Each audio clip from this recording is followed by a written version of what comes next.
Hi there, once again, welcome to my channel. And on this video, we will be discussing the decision control structures. So in Java, there are three major decision control structures. The first one is the if statement, and the second one is the if-else statement, and the switch statement. So let's begin the video. Conditional statements are used to execute a set of statements on some conditions. It provides a unit of block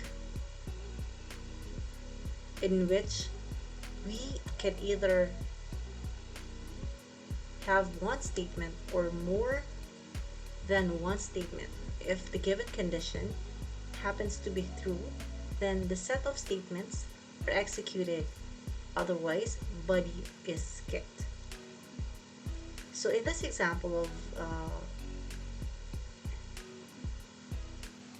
if condition, if the conditional statement which is used to execute a set of statements on some conditions, the condition must be a Boolean type of expression. An expression which returns only two values, either the true or the false, is known as a Boolean type of expression.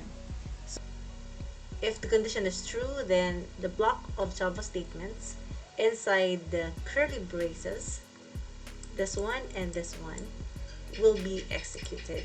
So start if condition happens to be true or proven to be true, then this body will be executed. Otherwise, the false statement will be executed, then exit or end. So let's have a demonstration of an if conditional statement. So let's start.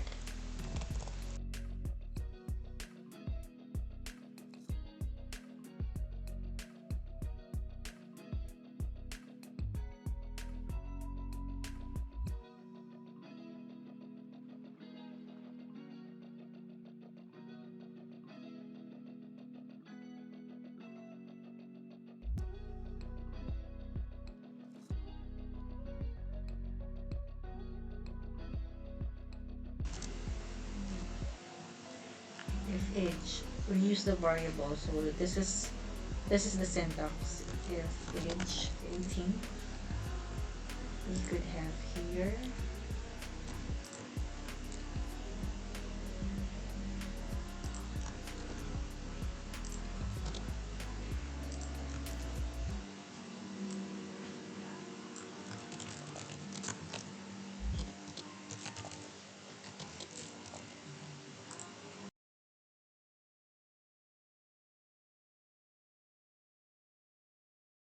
we use the scanner class to get the input from the user. Then we use our variable here in, use it here for age, okay, to get the value user input from the keyword, which is age, which is displaying here. Say 18, if 18, it will display legal age. So if you're going to have statement like more than one statement after the condition, you could use here um, a curly brace bracket. So just to group the statements, say we'd have here another SOP. Could have here if legal age, meaning to say qualified to vote. Say for instance, we're going to put here 18 again, then it will print legal age and qualified to vote. So this is the function of an if. So once true here, it will execute this one, the statement below. By the way, I'm using W3 School for as a guide for us to be able to get the syntax. And we got here an example as well. So example, int x is equals to 20, int y, integer y is 18. If x is greater than y, which is 20, is greater than 18, this happen to be true, then it will print x is greater than 18. With my example, we use here a scanner class to be able to get input from the user. This one, they're using variable to declare values. So now let's move now with the else statement. So with the else statement, use the else statement to specify a block of code to be executed if condition is false. In this example, we have a statement which is true. So what will happen if there is a input from the user which is 12 or 10? We shall see what will be the output. Of course, it will not be handled by the program because it is not defined in it.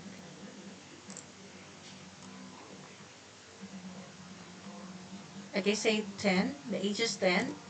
So there will be no execution because we don't have else yet. So we have to put here else, else,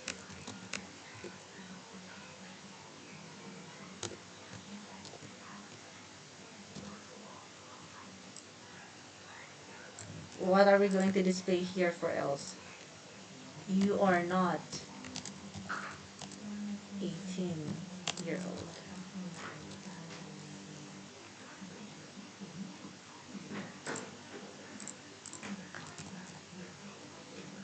Okay, so let's try again. So we have here 10. So when it say this is false here because the value of age is 10, then false, then it will jump into the else statement, which is your age is not 18, or you are not 18-year-old. So if you have, again, for the block of codes, again, you could be able to have it without a curly brace or with curly brace. Okay, again, if you have close it in a curly brace, if you have two or more statements after else or after the condition. If time, okay, time. If time is 20, okay, what will be printed?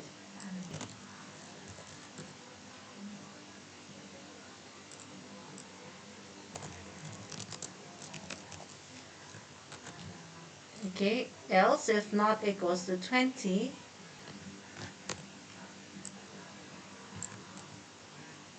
okay, so let's run it.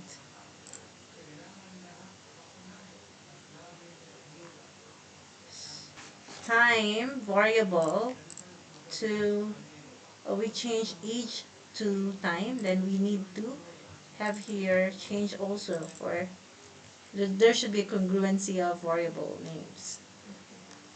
So let's run it again.